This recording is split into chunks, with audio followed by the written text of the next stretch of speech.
As a war between humankind and monster sea creatures wages on, a former pilot and a trainee are paired up to drive a seemingly obsolete special weapon in a desperate effort to save the world from the apocalypse. This is my review of Pacific Rim.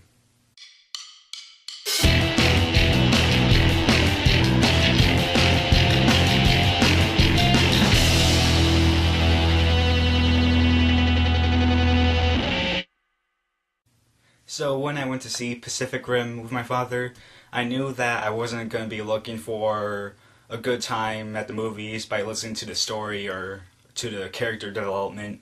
I knew I was going to go to the movies to see good action scenes, and that's what the whole film is sort of really. It's like really, really awesome, spectacular action scenes.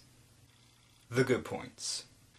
So like I said, the action scenes and the battles are really spectacular and imaginative because it's basically giant monsters versus giant robots, and when they fought it was like, oh man, and it was really cool. And I thought it was really cool also that they had different types of monsters and different types of giant robots to fight each other as well.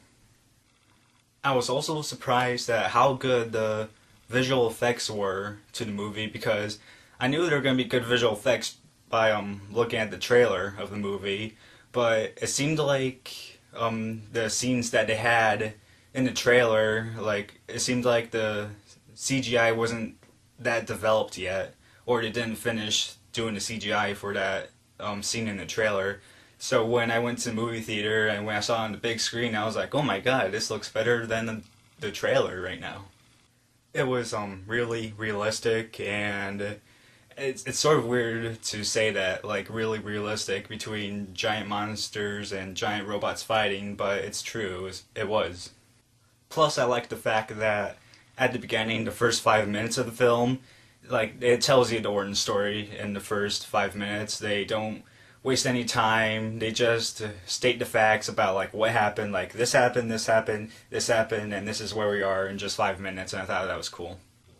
Yeah, the acting was good as well. It wasn't, like, excellent or, like, really awesome, but it was just good. It was par. I also thought that the sets and costumes in the movie were really creative and looked like something we would have in the future. The bad points.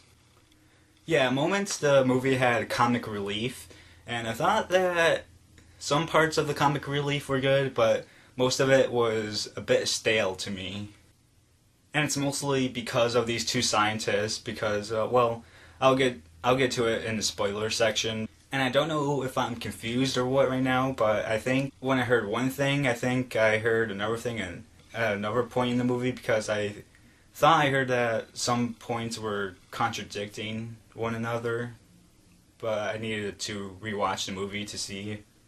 Yeah, so saw this movie with my dad, and my dad thought it was a really good action movie, and he gives it a 3.75 out of 4 stars.